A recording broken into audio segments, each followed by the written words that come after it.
joining us. Today's webinar is Caring for Others While Caring for Ourselves, the second webinar of our new series, Building Trauma-Informed Services for Children, Youth, and Parents Impacted by Domestic Violence.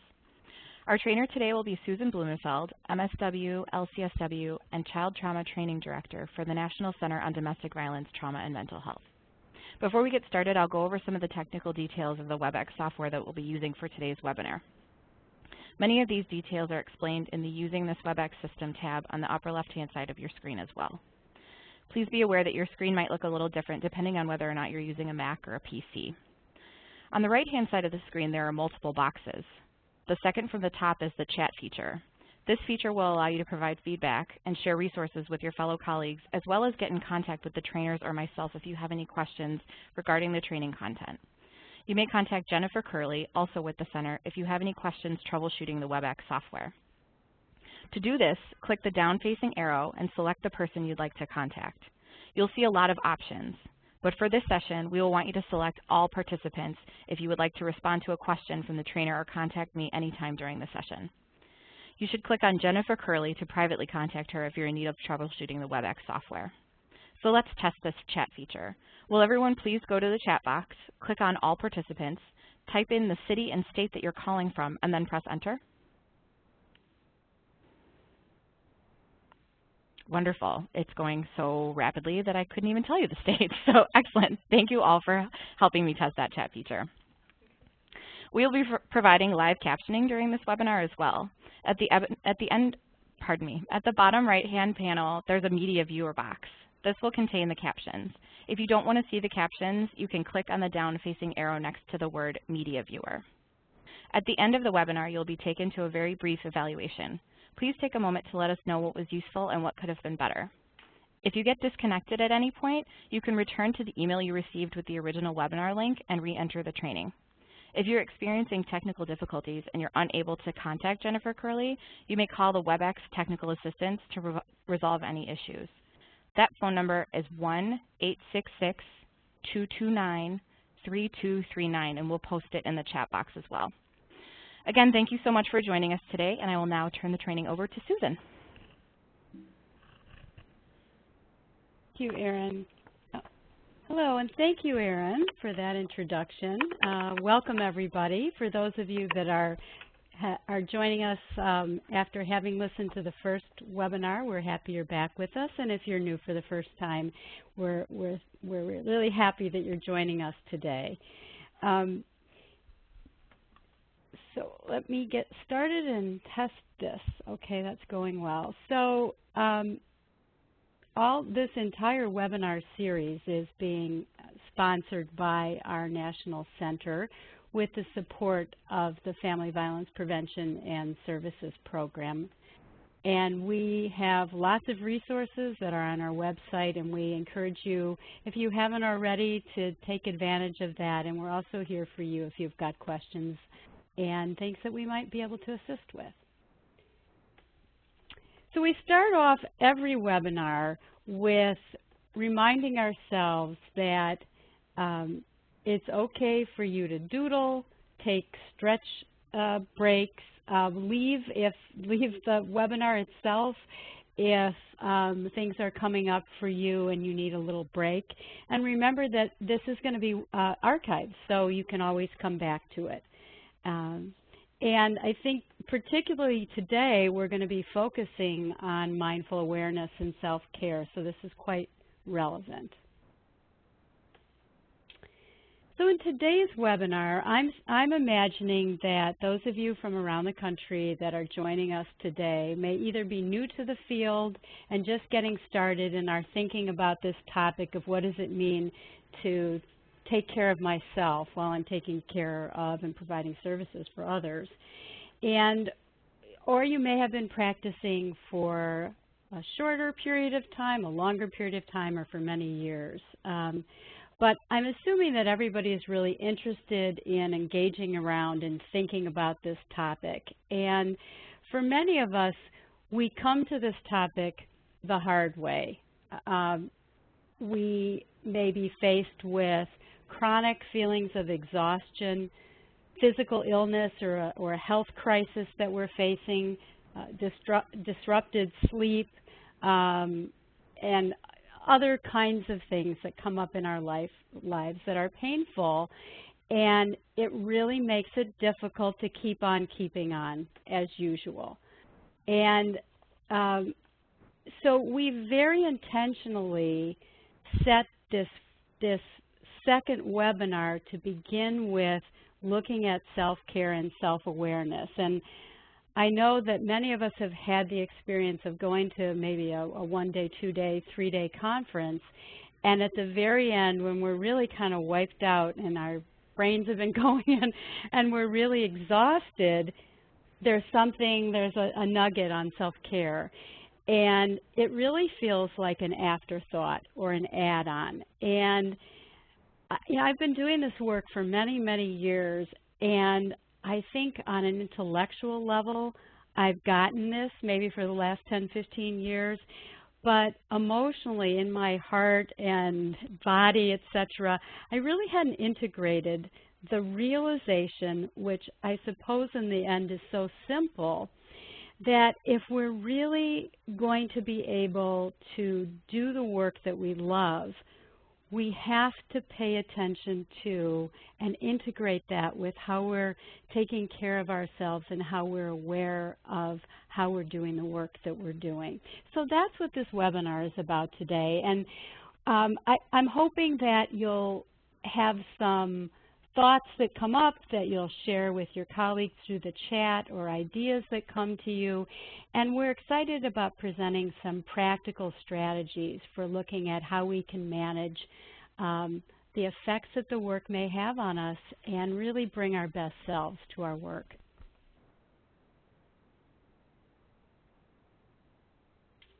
So our center talks a lot, and this series is talking about building trauma-informed services. And as I was preparing this, I was thinking that really building trauma-informed services has to begin with us and our own awareness of what we're bringing to the work and how we're relating to others, and our own kind of inner process of transformation and growth and resilience. And that's what today's webinar is about. So for those of you who were or may not have been at the first webinar, the bridge that we're making from setting the stage on the first webinar is really starting with bringing to mind, and I want everybody to take a moment to do this, to think about what are the strengths and gifts and unique talents and assets that you bring to your role. And you may be an advocate, you may be a supervisor, a clinician, a manager, an administrator. But think about what it is that drew you to this field and that you're really bringing to this. And then take a moment to think about, do you approach yourself in the work from a self-compassionate standpoint? I know that's something that many of us struggle with, and we're going to examine that a little further today. And then think about all that you have done, accomplished, and survived and adapted to that makes you resilient in this very moment. So that's where we're beginning. And in the last webinar, I introduced a trauma-informed resiliency-based approach. And today we're going to really look at applying it to ourselves. And in particular, looking at the third component, which is all about self-regulation. So here's the definition: our capacity to manage strong feelings and stressful situations using new adaptive coping strategies. So if we think about the nature of our work and our programs, we're continually faced with crises. We have concerns about the safety of the families that we're working with and about their well-being, and sometimes about ourselves. So this was adapted from one of the slides, again, in the first webinar, but thinking about in the first webinar, we really talked about how can we help children and parents regain a sense of balance and control. And we will be spending more time looking at specific practical interventions as we go further on in the series, because self-regulation and self-soothing is such a critical component of healing and resilience. But so for today, we're going to look at and think about our own self-regulation and what we do. And one caveat that I'd like to mention is that deep breathing doesn't always work for everyone, and it may not work for every participant on this call as well. And sometimes the reason for that is that when we focus in and center on our breath, our minds empty out, and we may get flooded with other feelings, images, or thoughts that are not relaxing. So it really has the opposite effect. And so if that's the case, or that's what you find for yourself as you're doing this, or you're working with families, then just be aware of that and do something that's going to ground you more to your current surroundings, looking at what's on the walls, feeling your feet on the ground, etc. And one other point that I wanted to make about the last dot point in this slide about distraction, I think it can also be something that we've experienced either during the day or sometimes at night, particularly if our sleep is disrupted. And so distraction can mean doing things such as making ourselves a cup of tea, having a warm drink of milk or something soothing that's calming, or kind of diving into a good novel that we're reading that sort of distracts us enough and calms down our nervous system enough so that we can return to a state of calm. So now what I'd like to do is have us try something at your desks, in your rooms, wherever you are at this moment. I'm trying to envision you all out there. And we're going to practice a deep breathing activity.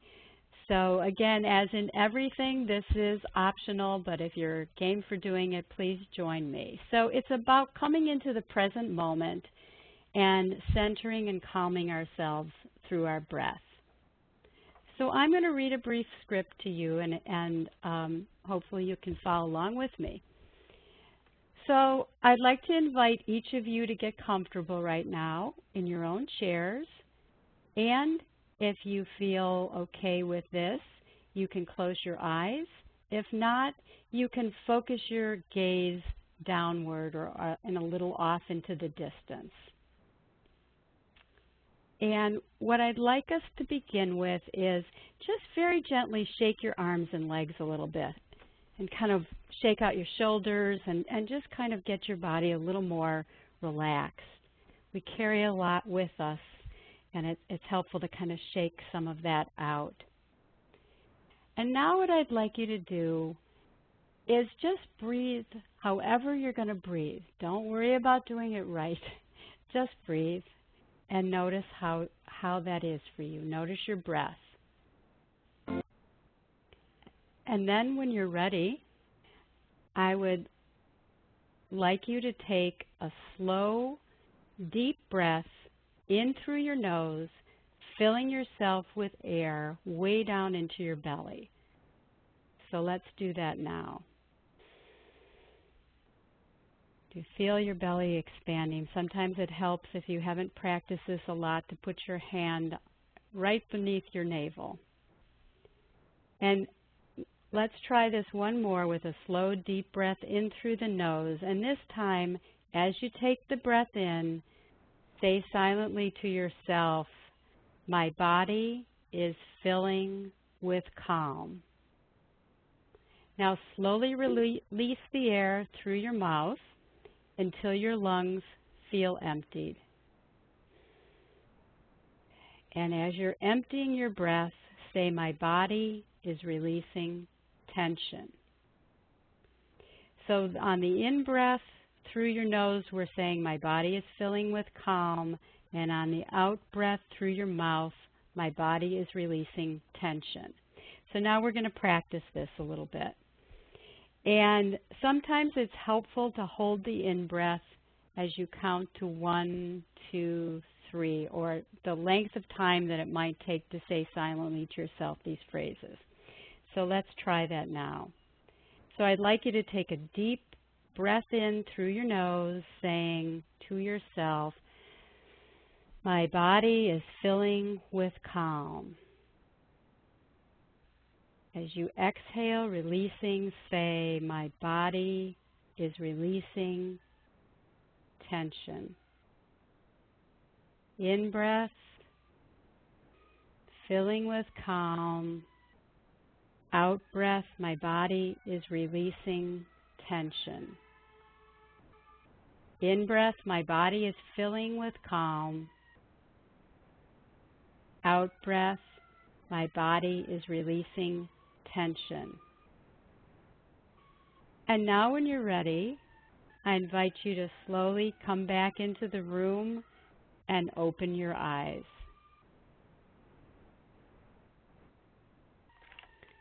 Now usually when I do this with a group, I can see how this was for people, and if you would like to just make a comment in chat that Jen and Erin will look at and I might be able to see as well, please, you're invited to do so now.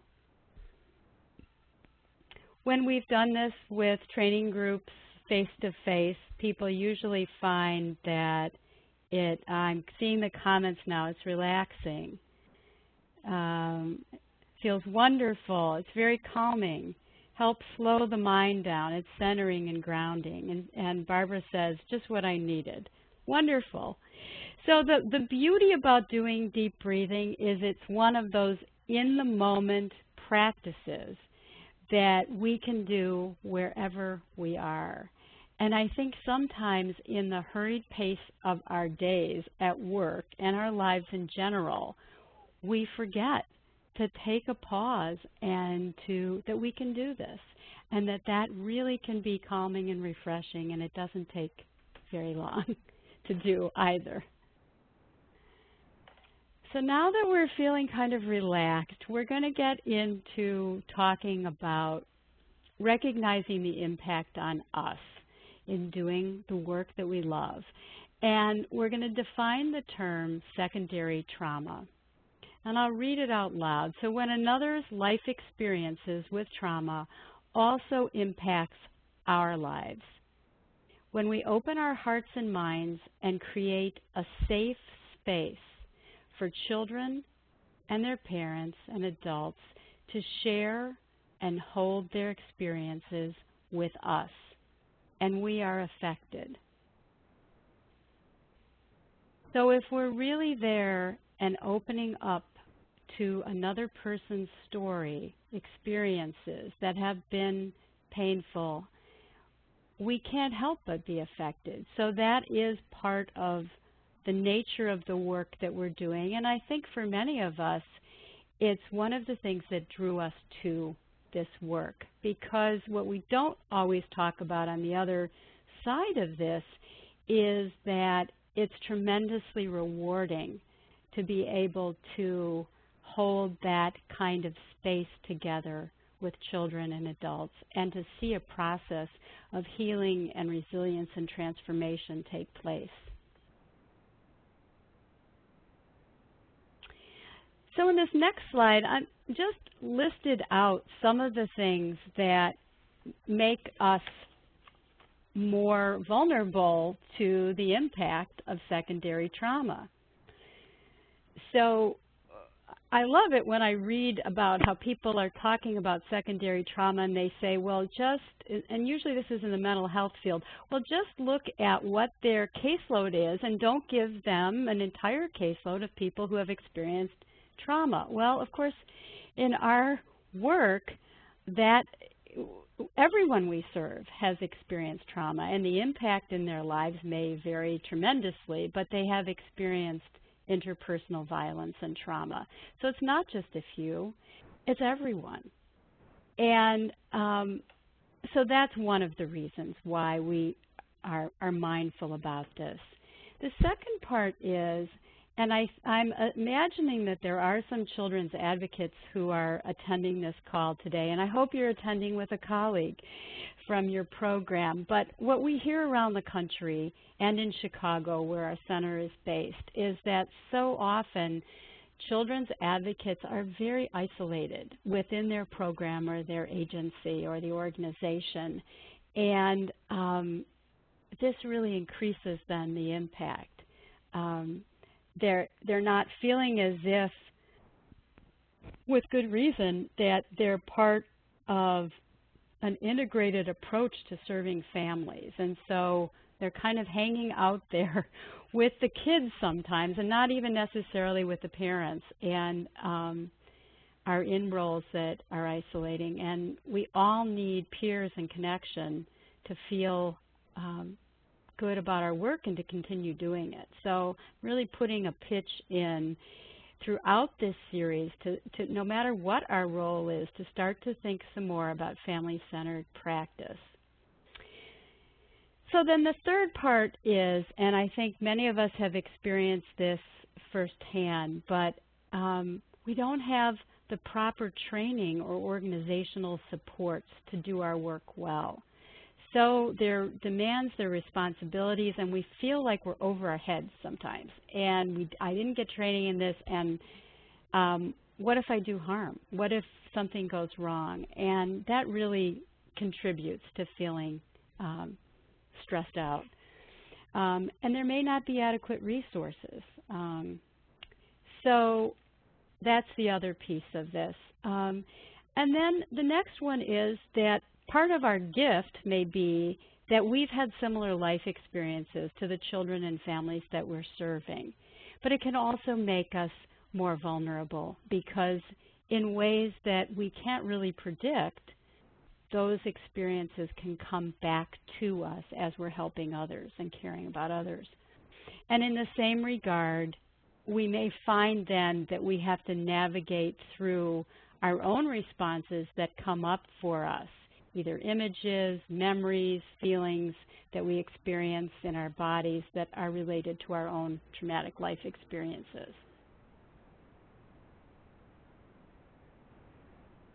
So what can happen for us, and what does happen quite often, although I think sometimes people don't feel the freedom to voice this directly, is that we end up having diminished hope and optimism, and we feel less effective in our work. And I think particularly when we're working with children and families, we may have a lot of anxiety and frustration about, why is she going back to the abusive partner?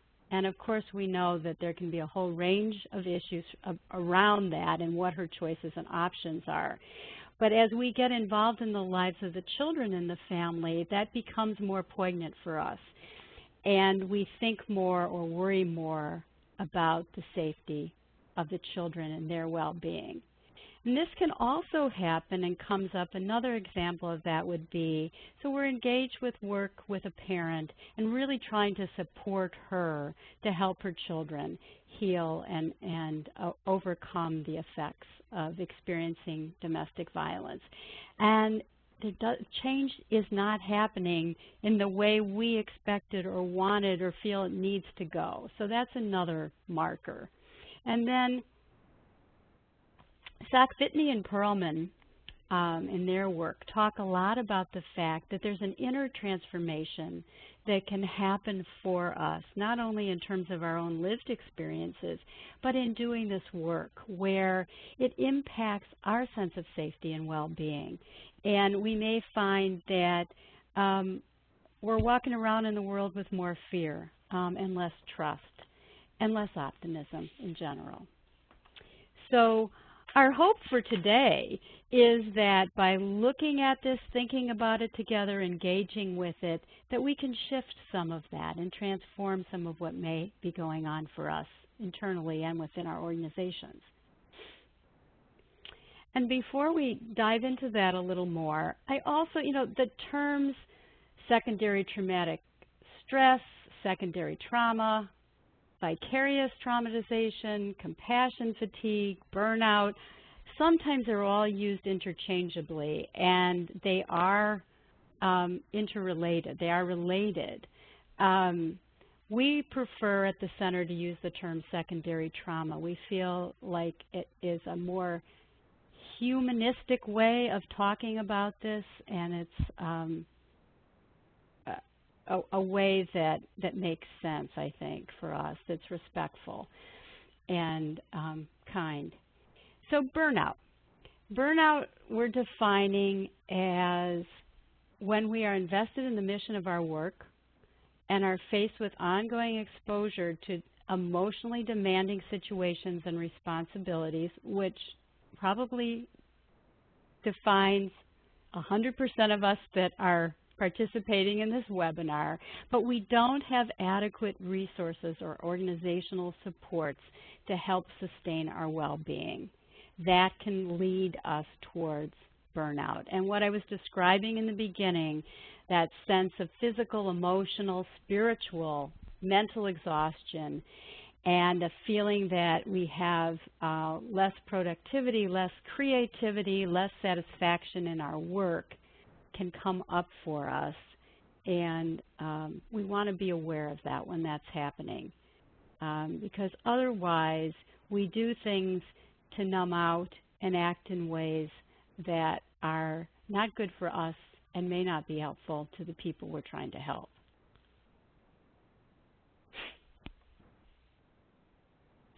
So again, in the work that we do, we are so task-driven because we have to be. That's the nature of what we're doing. We have deadlines. We have referrals to make. There are crises that come up through the legal system, through the abusive partner breaching safety again.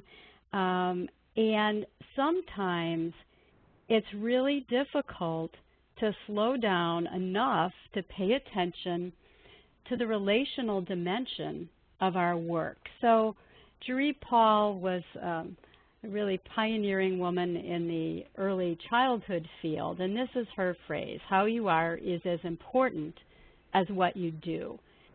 And it's just a reminder to us to pay attention to and think about the relational dimension of our work, because truly those gifts that we talked about earlier are the essence of what we're doing. And that's really what helps foster and support resilience and healing.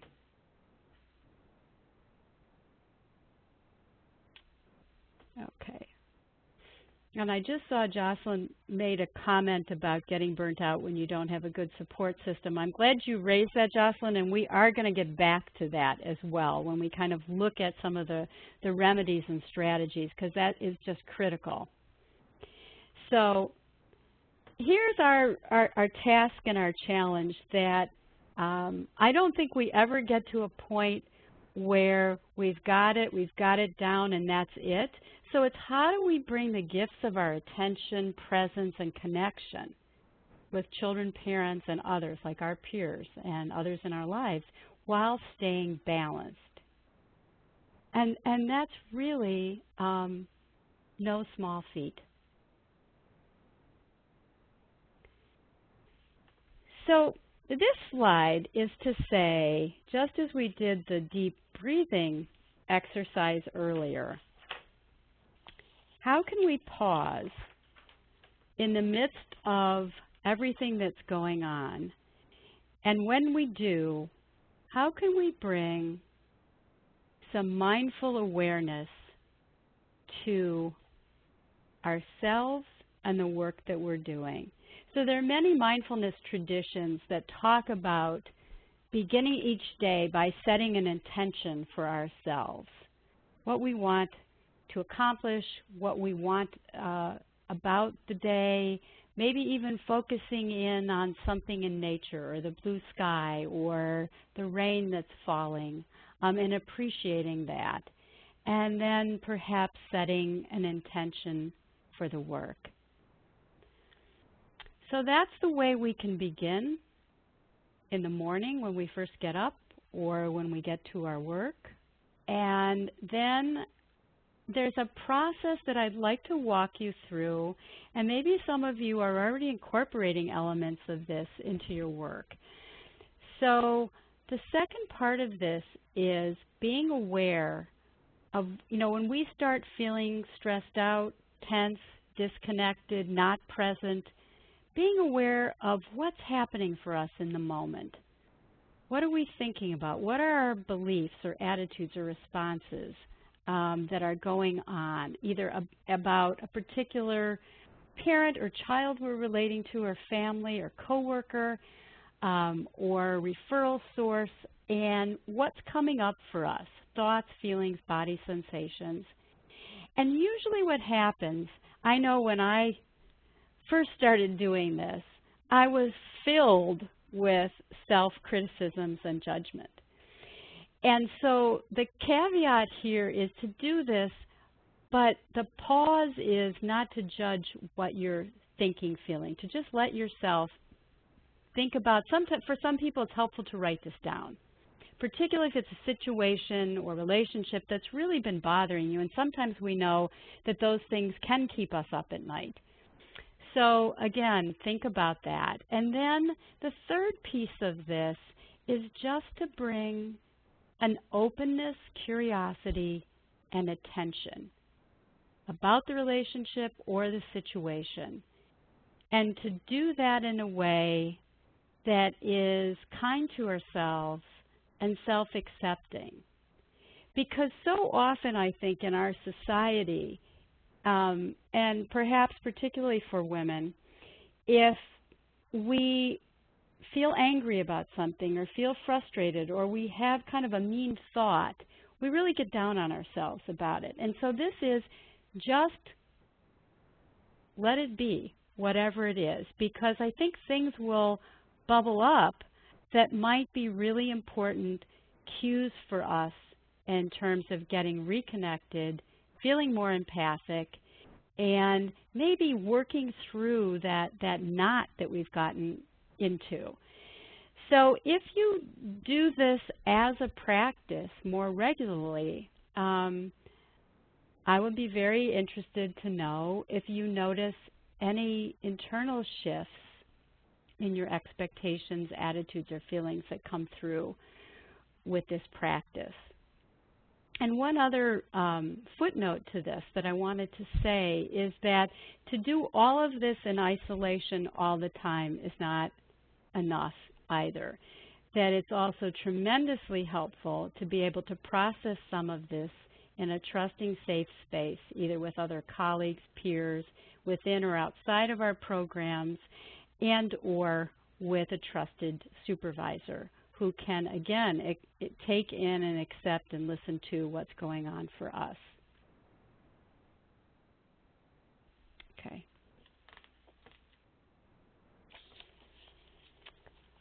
So this next part talks about really what can happen to us internally and some cues that we might get that I think are very important. So our own feelings and reactions can really help us understand what the children, parents, and families that we're supporting might be feeling in the moment, or how others are responding and relating to them.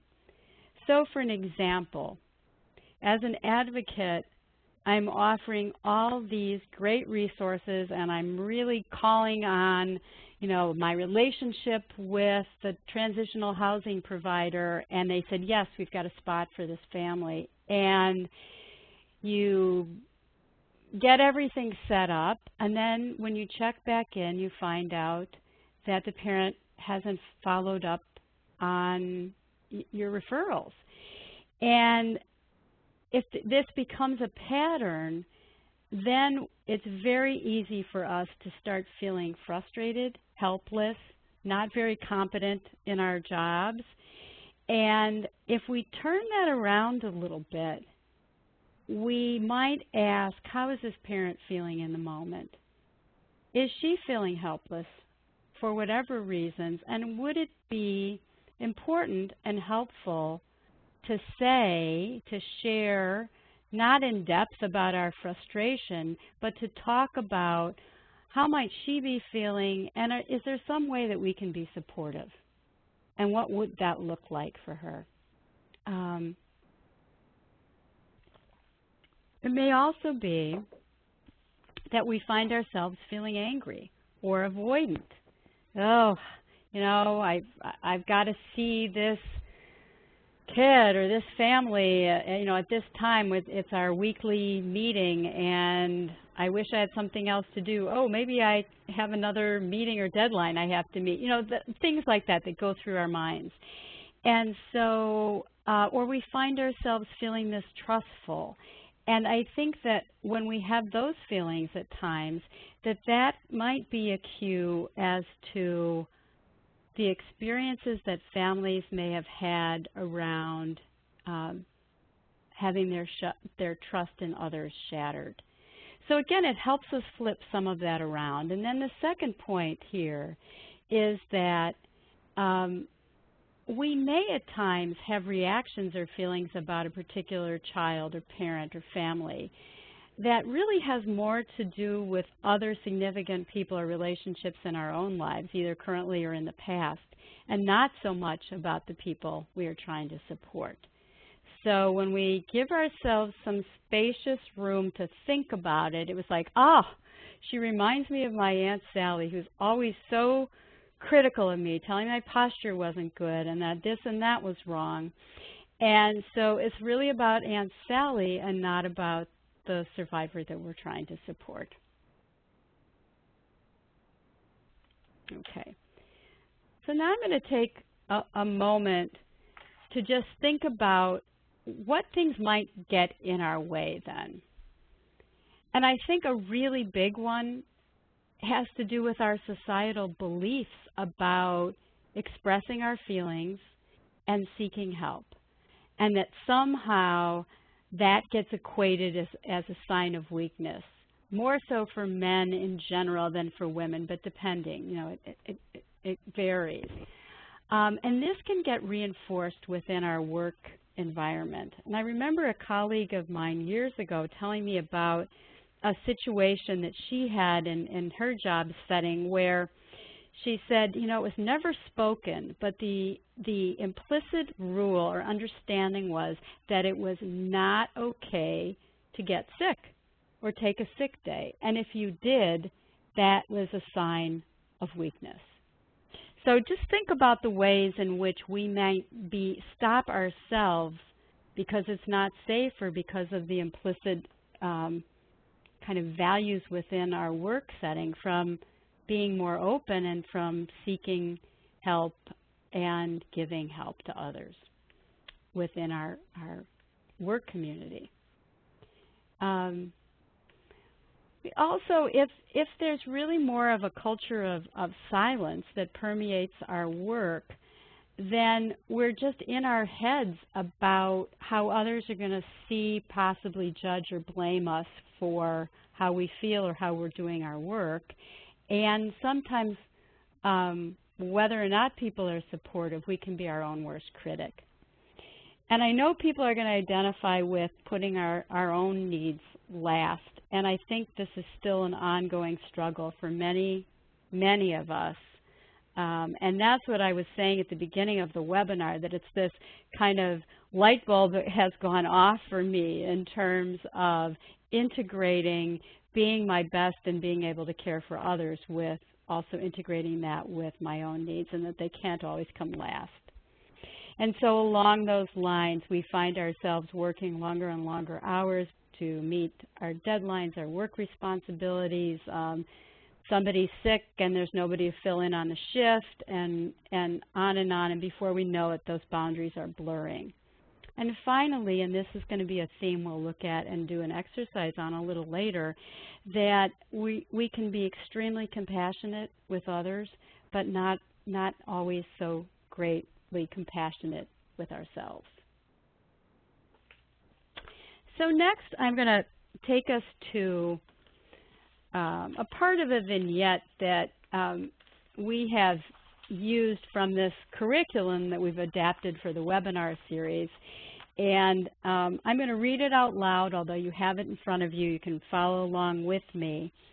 And then I'm going to walk you through the process that we might do in a live training, but also give you an opportunity as we ask some questions to interact with this a little bit and think about it. So Brenda came to shelter with her children, Christina, who is 7, and Danielle, who is 4. She came to escape the children's father, who had been physically abusive throughout all the years of their relationship. This past week, he beat her, leaving bruises on her face, arms, and chest. She was tearful when telling her story to the advocate, but did not want medical care, saying she just wanted a quiet place with her girls. Both girls talked about missing their father. Christina seemed angry with her mother at times. Danielle was tearful and sad-looking.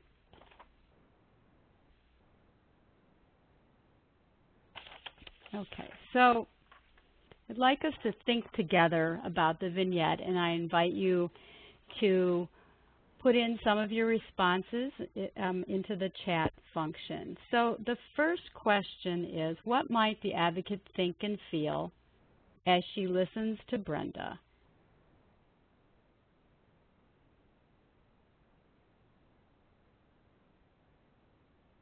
So I'm going to pause, and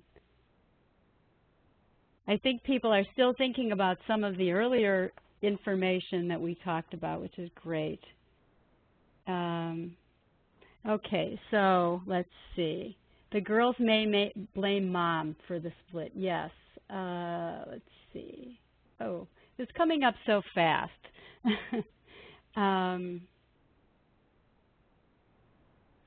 Okay, Joby says if they're just entering shelter, the advocate needs to just give them some time to settle in and understand the situation. Yes, so I think you're getting into what might the advocate do next and what would be helpful. That's absolutely right. So I'm going to summarize some things and let folks continue to think about this. Oh, I see somebody said proud of mom for taking such a big step. Absolutely. So that's part of what the advocate may think. As advocates, we might be angry at the husband for the harm that he's done, not only to Brenda, but to the girls who are in front of us. And we also may feel frustrated that Brenda stayed with him during all these years. And we may feel like rescuing her. We might feel very sad. We might also feel worried about her injuries, that at this point she may be minimizing, we don't know, but she's really choosing just to have rest in a quiet place and to be safe. And but we may have some thoughts in our head about, is she going to be okay? Did she sustain an injury that's going to need medical attention? But good to know that the advocate in this situation was being very respectful of what Brenda's wishes were and wasn't pressing her, right? So what about in relation to the children? So an advocate might feel sad for the girls and understand and feel sympathetic to how Christina really may feel torn loyalties between her parents. But the advocate at the same time, or another advocate, really may feel like she's afraid that if Christina continues to express to her mom how much she's missing her father and how much she'd like to return, that might just sway Brenda back into returning into a situation that could be harmful. And empathy for Brenda for trying to stay safe. And Jessica says, give Brenda some time to process everything she's going through. I have to tell you all that I'm not that good at reading things really, really quickly, but I can see that there are a lot of really sensitive, wonderful comments that are being made. And I think some of them have to do with how can we help think about that, how you are is as important as what you do, and start to build rapport with Brenda and her children. And some of that's just listening there, listening, being supportive, welcoming the family, walking them through the shelter program. Let's see, yes, more kind of reaffirmation for Brenda around this brave step that she's taken. I think another thing would be that as night starts to come on, are there some things that are going to be helpful to the family? Do they have what they need? Are there some ways that we can support them during their shelter stay? Do they have questions about anything? And being sure that Brenda and her children are able to talk about what they want to know about. What are routines? What comes next? What are they going to do in the morning? How are they going to get through the night? What will be helpful for them? So Stacy says, let the children know their feelings are valid. Absolutely. That's right. And I think when we get into some of the further webinars, when we're looking at trauma-informed interventions, we're going to talk a lot more about how we might intervene. The purpose of this vignette, and I think all of you are kind of on the same track, which is wonderful. I think the purpose right now of this vignette is thinking about the advocate as well and what the advocate might be feeling and experiencing. So that leads us to the next slide. So what can the advocate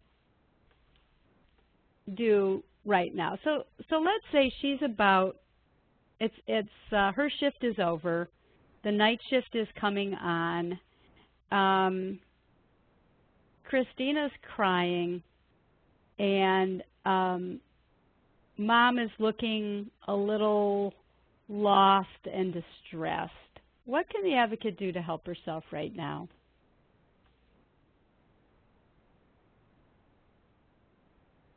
And I think as Jackie was mentioning, what might come up for her after work and what can she do to help herself then? And so a lot of that has to do with what kind of support system we have in our lives, both within our work setting and at home. And then the next thing to think about that is that how might the advocate be affected differently in this situation if she's a domestic violence survivor herself, or if she experienced domestic violence in her family as a child. So the advocate can begin by taking a deep breath, thinking about some of those strategies that hopefully are in place for her, thinking about consulting with a peer and colleague as she makes that transition and she goes off of her shift. And if in fact there is something about Brenda and what happened to Brenda and something that's a reminder about Danielle, maybe 4-year-old Danielle reminds me of myself when I was that age, then I might be carrying that home with me and find that I'm having images, thoughts, experiences, re-experiencing memories and feelings that I haven't tapped into for a while. And so, and I think Erica is really basically talking about that at this point in terms of the whole piece of re-experiencing. So really thinking about in those situations, how can we navigate through those experiences and what are our ways of taking care of ourselves and rebalancing ourselves in the moment. So when we think about the resources, and you all have been contributing to this, what does the advocate need to support herself? What can she develop on her own? And what really needs to be provided as part of the organization? And we're going to talk about that in more detail later on. Because this webinar is focusing and thinking a little more about those of us that are working with children and parents, and even if our role is more survivor defined in terms of what our role is within the organization. We can still think within the broader family. But then that may influence who we're most strongly identified with. And so I'm posing these questions. This will come up again in our later webinars, but our own experiences, the roles that we have, how our responsibilities get defined, and what training we have, and what we're bringing to the organization can affect how we relate to children and to parents. I know that when I started in the field many, many years ago as a children's mental health clinician, that I was passionate and identified with the kids, and I felt a little afraid of the parents and wasn't quite sure what to say to them, or if I had what it took to relate to them based on my own experiences. And so it really depends on where we are in our own life journeys, what our experiences have been. And I have heard advocates who are working primarily with women say, well, I didn't sign on to relate to the children.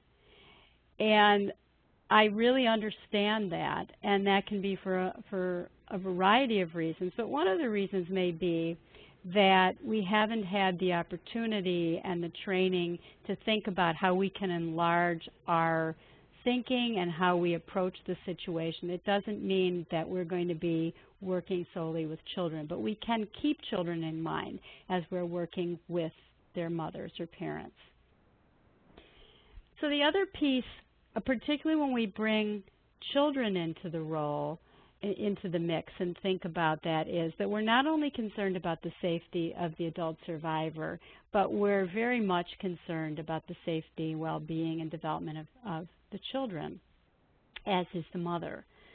So that can be one of our challenges. The other one is really what can come up for us when we start feeling judgments, concerns, tensions in terms of what we're seeing that this parent is able to offer this child in a particular moment. And that's where it's helpful to kind of step back, do some mindful self-awareness, and to figure out what's going on for us so that those judgments and disconnection don't continue to go on. Because when we have judgments and we feel critical, which we all do, that's kind of, it's unavoidable. But if we don't pause and become aware of it, then that can lead to disconnection, and people pick up on how we're feeling, whether, no matter what our words are. So, and then how do we see our role, which I talked about with the survivor who's parenting. And again, we're going to get into talking about this more in future webinars.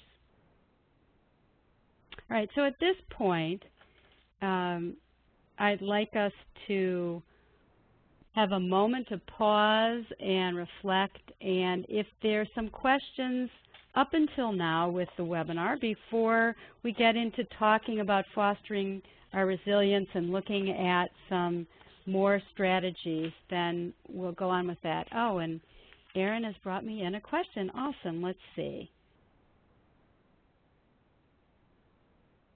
Okay.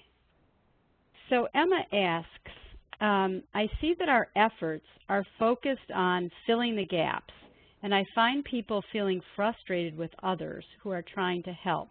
How do I get my organization to move back towards focusing on creating a healing place when we are so focused on what's not working? Awesome question, Emma. And not a simple one. I mean, I don't think it has like a, boom, boom kind of answer.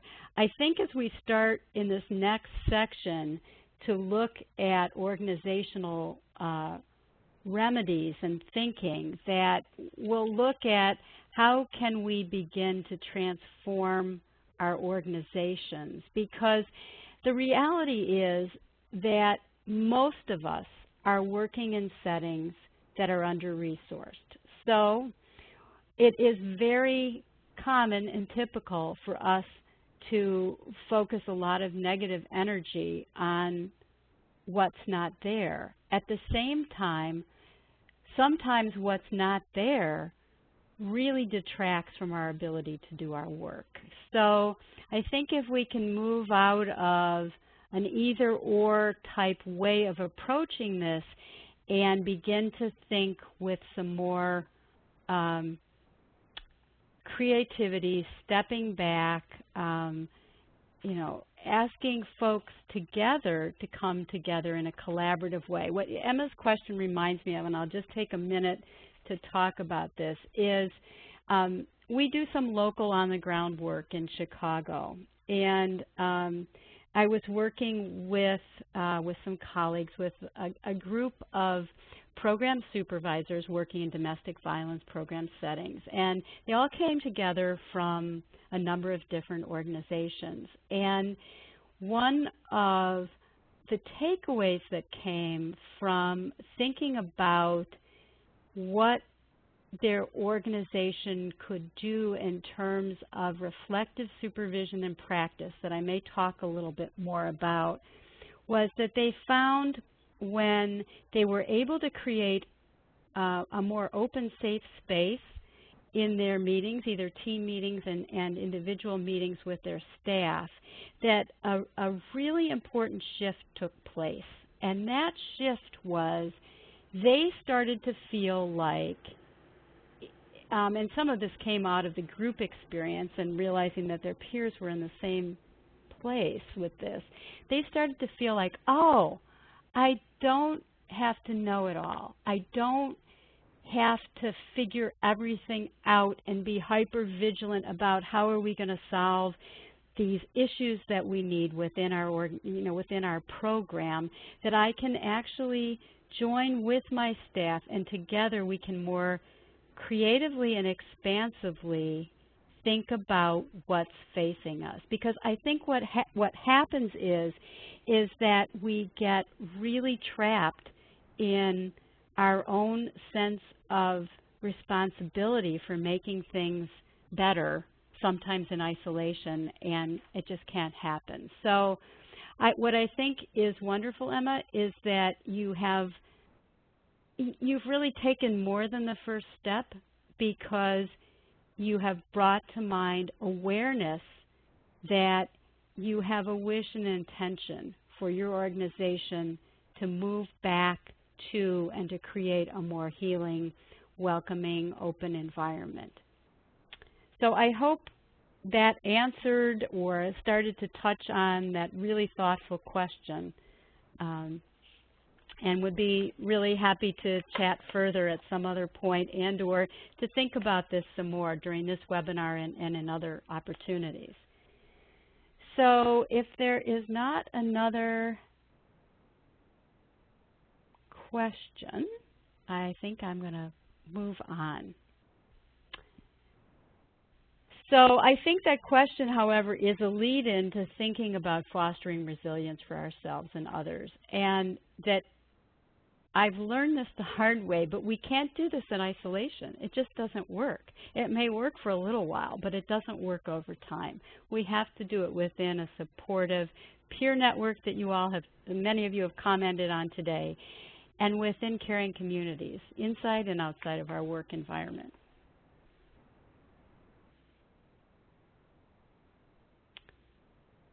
So I like this series of phrases. So you start where you are, and that may be in a place of folks being very focused on what's not there, and then thinking about you use what you have, and that's both internally and externally. And for any of us, we can only do what we can in the moment.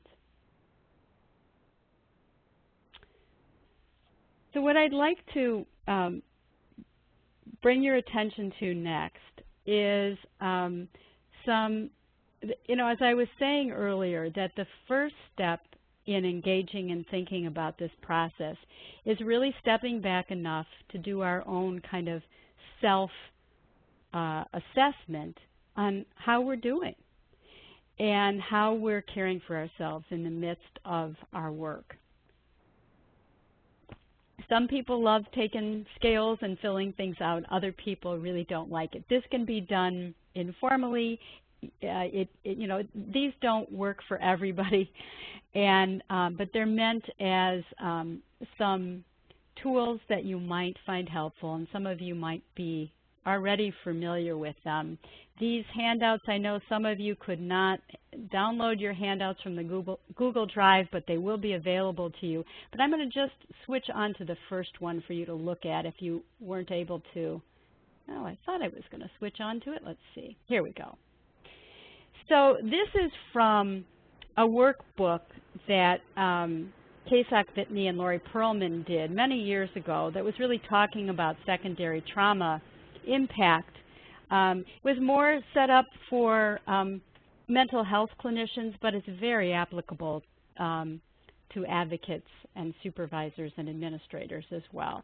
And so from this worksheet, you can see the different areas: physical self-care, psychological self-care, hold on a moment, emotional self-care. So that would be laughing, playing, giving. You know, when I first tried to give myself affirmations, it felt a little hokey. But I've really gotten better at it, and sometimes it really helps me. So I would encourage those of you that think it seems foolish to try it. And spiritual self-care. And what I like is the bottom one, and it really relates to, or one of the pieces I like is the bottom phrase, being open to not knowing. So often we hold ourselves and have expectations of ourselves that we have to have it all figured out and be doing everything perfectly and taking care of ourselves perfectly. I do struggle with that. So knowing that others do too is very helpful. Okay. And the others, the Professional Quality of Life Scale, which you can download from the internet. And I'm just going to get that in front of me for a moment, excuse me. Has different scales that look at the impact of secondary trauma on us, how burned out or not are we at any given moment, and how satisfied do we feel with our work and how we're relating. So it's an interesting one that's been used widely and has been tested, and it's in English and Spanish, which is nice. So these tools might be useful to you, or you can ignore them. And if you're a supervisor, as you're thinking about the different aspects and possible kind of warning signs to us in terms of secondary trauma impact, it also may be helpful within a trusting, open supervisory relationship to informally talk about it and inquire about it, and ask the staff member that you're working with to reflect. Okay. So again, this is a list. Everybody's going to have different things that work for them. I think the important thing is really being aware of what we do or don't do and what might get in the way for us of doing some of these things, which we talked about a little bit earlier. So if we have a work environment where we feel like we're in over our heads, there's a crisis that's going on, but it's not, my team meeting isn't for another 2 days, or I don't have my meeting coming up for another week. I know that many supervisors say I have an open door, you can come in whenever, but really being able to not feel like it's a failure in us, but to be really able to share with a supervisor or a trusted peer an urgent concern that's going on, so that you can get some perspective outside of your own and some reassurance. Oh, okay, yeah, this is what I was thinking, and okay, I think this is going to work. Oh, I hadn't thought about this for this mother. Maybe because of what she experienced, that's why she was unable to get to the school conference. And she might have had bad experiences in school conferences before, etc. I think in the chat box, people have talked about staying connected with others, either within our work or outside of our work, who are really there to cheer us on and support us, and who are, because I personally believe that we're always growing and evolving and changing, and that's part of what I know I personally find exciting about the work that I'm doing and about my life in general. Okay, so organizational strategy. So I know this came up earlier, and for those of you on the call who are supervisors or managers or administrators and have probably been wrestling with this and thinking about it, here's kind of a list of things to keep in mind or to think about. Excuse me. So understanding that these responses are going to occur for us in the work. Just as it's not the lone fabulous person who has resilience, but as Mastin says, it's ordinary magic. All of us, if we're doing our work well, are going to be touched by the experiences and the lives of the people that we're serving. So it would be kind of surprising to me if people had no secondary trauma responses to doing the work. So knowing that that's there, and then thinking about, so how do we create policy, structure, support that are really going to be thinking about the well-being and what's manageable for staff. And I know that people work long hours and that the resources are always stretched. But I think that within an organization, if we set some intentional policies around looking at what we do and how we do it, that then that can permeate throughout the entire environment, and you're going to have employees who are doing better work and who are feeling better. And again, because our own trauma responses may come up from our own lived experience and from the work that we're doing, it's really important to have good benefits. I mentioned some of these earlier, really in the course of talking about what can be struggles and difficulties for us, but really having ongoing training, attending and thinking about a training like today can be a helpful beginning, but also skills-based training that builds confidence and competencies so that people are not feeling out on a limb or isolated in their work. And of course, training itself, in my opinion, is never sufficient in terms of people really integrating new skills into their practice. So we need ongoing reflective supervision or opportunity for ongoing consultation that can be from somebody outside of the agency or within the agency that's really going to help us put these things together and help us integrate our work in a way that makes us have that sense of confidence and competence. And then hopefully within any kind of reflective supervisory relationship, we're thinking about promoting the professional development of our staff, and that comes from what their wishes and goals are as well, and thinking about how that matches with the work. And I do think that a really neglected group within our domestic violence service programs are those supervisors and middle managers who are holding things together, carrying out the structure and the policies that are there and trying to support staff. And sometimes there's nobody there for the supervisor to really help them think and process and support their work. And that's equally important. I truly believe that you cannot offer reflective supervision without being supported yourself, and that it doesn't matter if you have a few years of experience or many, many years of experience. It's really an ongoing need.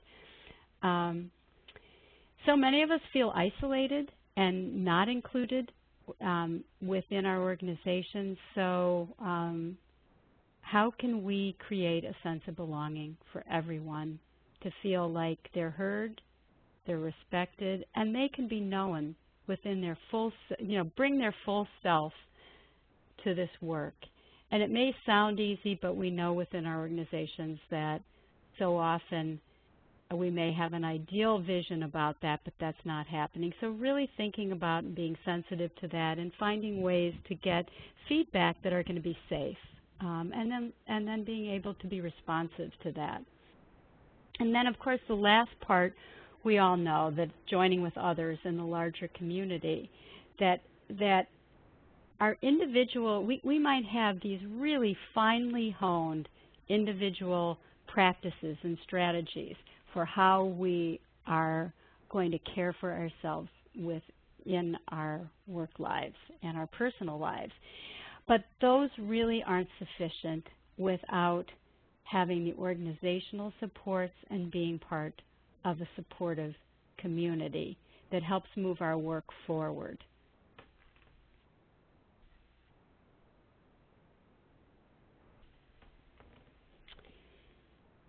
So many of you may have heard of the work of Christine Neff, who's a researcher who's located at the University of Texas at this point.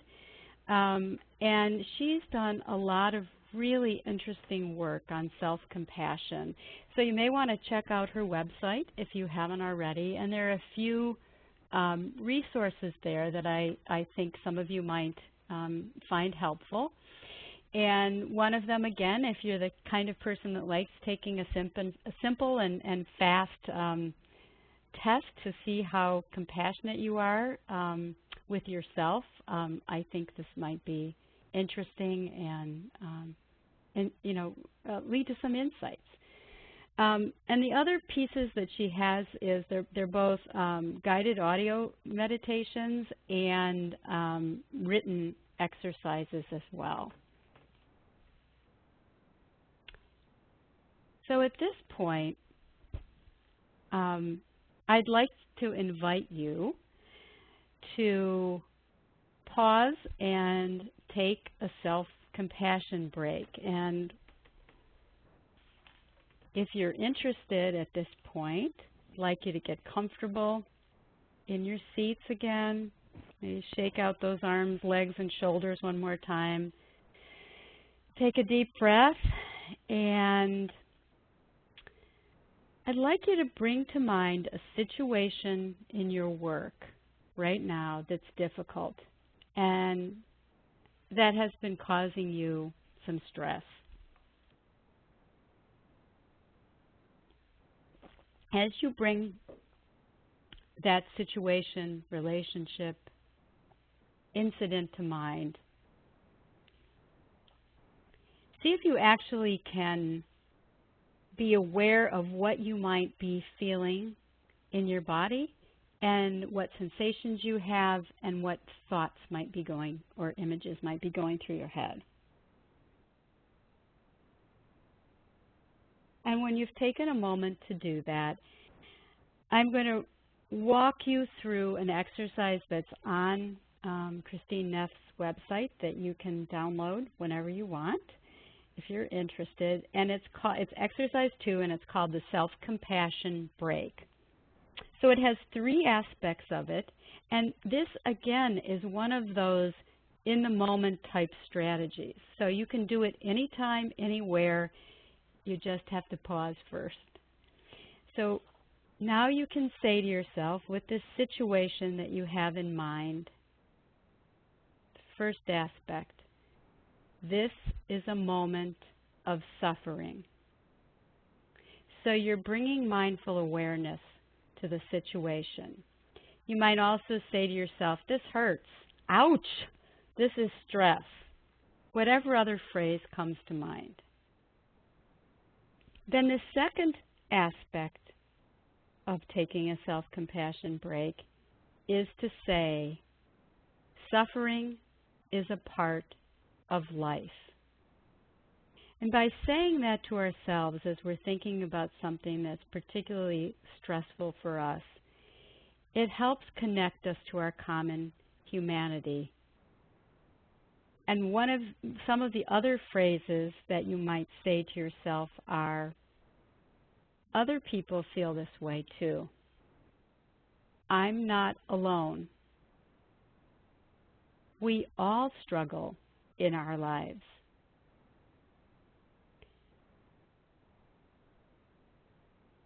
And then we're going to move into the third part of the self-compassion break. And at this point, I would invite you to take your hands and place them over your heart. If that's uncomfortable, then figure out something else that might be a soothing touch that feels okay to you in the moment. So you place your hands over your heart, and now feel the warmth of your hands and the gentle touch of your hands on your chest. Say to yourself, may I be kind to myself. So as you work with this practice, I'll give you a minute. There are other phrases that you can use in the third aspect when you place your hands over your heart or you place your hands somewhere that feels comforting and soothing to yourself. What do I need to hear right now to express kindness to myself? Is there some phrase other than may I be kind to myself that really resonates more with you? So Neff gives some of these other ideas. May I give myself the compassion that I need. May I accept myself as I am. May I learn to accept myself as I am. May I forgive myself. May I be strong. May I be patient.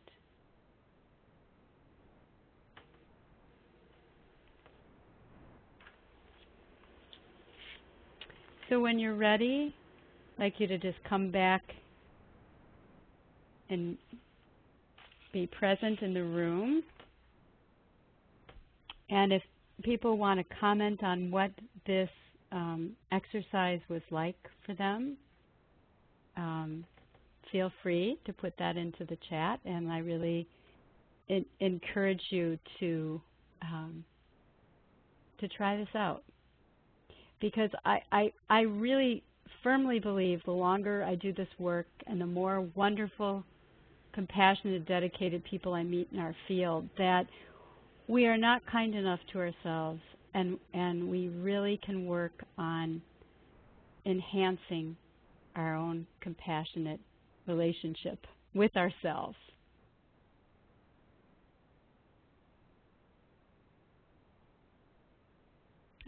I'm just looking at a comment, but I'll go back before we leave this. Someone says it actually Leslie says it actually warmed me up. Someone else used the loving kindness piece with this. It slowed us down. It was calming. It was a beautiful moment. It was reassuring. That's wonderful. I'm glad that folks had that experience. So now we're going back to some of the wisdom of Saxvytny and Perlman and their group to talk about, and again, I guess I do love acronyms, but because I introduced the SAS acronym in the first webinar, this is another one about transforming that internal experience that we might have with secondary trauma, and it's the ABCs. So you can read through the slide, but essentially we're looking at the A is awareness, which we've been talking about a lot today. The B is balance, and the C is connection. And one of the pieces that they talk about that's a little different than some of the things that I mentioned before was to heed all sources of information. I really like that. So what we're thinking, what we may be feeling in our bodies, but also to allow ourselves to tap in to our intuition. And I think that's another way of talking about having that open, curious, non-judgmental stance, because if we can allow ourselves to be aware in that way, we're going to know things. Things are going to come up to us, and we might be gentle enough and compassionate enough with ourselves to realize that what we were thinking or some of the actions that we took really come from our own stress, and we can give ourselves permission to go back in to repair any difficulties that may have been there with a relationship, with a family that we're working with, and to make it better. But it starts by that kind of awareness and practicing mindful awareness. Balance, balance. That's the hardest, I think. Work, play, and rest. And I keep coming back to this simple understanding that's also so profound that without that balance, we really can't be present and connected in the way that we want to be when we're at work or in our lives. And so we talk about connection to ourselves and to others and to something larger. I know for myself that I find great comfort in being out in nature. And sometimes people will have photographs that they've taken or pictures or images in their mind that they can go to that help them feel connected to something larger than themselves. And then hopefully there are other meaningful connections and supports that we have in our lives that help us work towards transforming the world that we live in to become the world that we want it to be, and to keep being engaged in things that are pleasurable and meaningful to us. So in the next 5 minutes or so that we have left, I'd really like to invite you to start creating or working on your own self-care plan that has both the individual strategies and practices that help transform secondary trauma and perhaps burnout, and those organizational pieces and supports that are so important. So here are some questions that you might ask yourself. I always think it's helpful to begin with what we think we're already doing well. And I know each one of us is doing something that is self-aware and that is about practicing self-care. Sometimes we don't give ourselves enough credit. And then contemplating, what would I like to do more of? I know for myself, and maybe there are others of you are on the call, that it is really hard for me to do something new, to change, I may think something sounds great. I will confess that I must have thought for about a year and a half about, it might be fun to take a Qigong class that's offered through my park district. And I kept contemplating it, and I looked at stuff online, and I never had time to do it. And when I finally went to the class and had this wonderful experience with the class and the instructor, I was like, wow, this is wonderful. This really gives me energy and connects me to others and makes me feel calmer. I want to do more of this. And so the caveat here is we can contemplate. You can be like a really long contemplator like me. You can plan, and then you can try out. And not everything, like I took a Zumba class, and I was just overwhelmed by it. So I was like, maybe I'll come back to it at another point, but I don't think so right now. So you got to try things out when you get yourself there, and then see if it's pleasurable, see if it's enjoyable, see if it's something that you want to become more skilled at that can really enrich your life.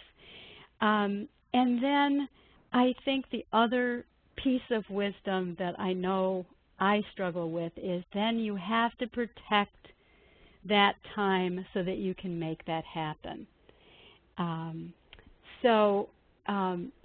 We have to contemplate, plan, try out. Some of you can jump in and do things, and I'm really in awe of that.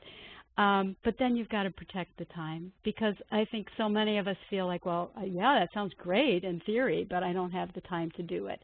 And if we remind ourselves that if we don't do it, we really can't do our work well, and we're not going to be helpful to our families, to our partners, to the people in our lives and in our work. And Raquel said, I always try new things and it makes me feel renewed. That's wonderful. And that should give us encouragement too, Raquel. Okay. So in putting together this plan, with the minute that we have left, you may do this after the webinar is over. Jot down 1 or 2 ideas for things that might be helpful that you might think about beginning to do as part of an enhanced self-care plan. And then I would encourage you to try the option of pairing up with a trusted peer, either who's been on the webinar with you today or who would promise to listen to it once it's archived, and share something that you would like to share with each other, because this becomes such a helpful way to support ourselves in this endeavor and to hold ourselves and each other accountable. So you'd have to figure out when you were going to check back in with each other and not just have it happen once. I know we've done this in our ongoing face-to-face peer groups, that people have really gone through an amazing transformative process by sharing this with peers. So I want to encourage you around that. This is another resource that our center has created with Nikki Miller that may be helpful to you, that looks both at self-awareness and at self-care. And here are some print or online resources. If you haven't checked out Trauma Stewardship, I highly, highly recommend it. I think that Laura Vandernoot-Lipsky and her colleague Connie Burke have really done an extraordinary job of thinking about what it's like for us in the work that we do and thinking about strategies. Babette Rothschild's book is recommended for mental health clinicians who are working with people who have experienced trauma. And then the National Child Traumatic Stress Network has a kind of summary article with some other things to check out that might be helpful to you. So we have just about a minute left. I see Jen gave the Christine Neff website out to folks. It is in your slide. And let's see. I think at this point, quickly about the next in our series, which is coming up August 20th, Children Grow in the Context of Their Relationships, Stress, Resilience, and Principles of Child Development. We're going to really look more closely at the attachment relationship and development and how that impacts how traumatic experiences with domestic violence impact children's ongoing development. And it's an important foundation for thinking about how are we going to support parents to help their children heal and grow and get back on track with their development if they've been stalled. Okay. All right.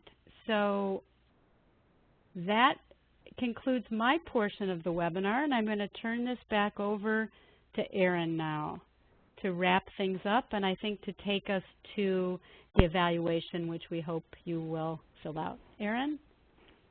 Perfect. Thank you so much. I would like to thank Susan Blumenfeld for such an exceptional webinar, and thank you to Jen Curley for making the webinar run smoothly. Last but not least, thank you all for spending your time with the Center this afternoon. Within the next week, I will send you all a follow-up email with the link to the recording of today's webinar, in addition to the slides and handouts that Susan referenced, all of which will also be available on our website. You'll also receive a certificate of attendance for your time today. At the end of the webinar, as soon as you sign out, you will be taken to a very brief evaluation. If you could please take a moment to let us know what was useful and what could have been better, it would be greatly appreciated. Thanks again, and we hope you all have a great afternoon. Thank you so much to Captioning.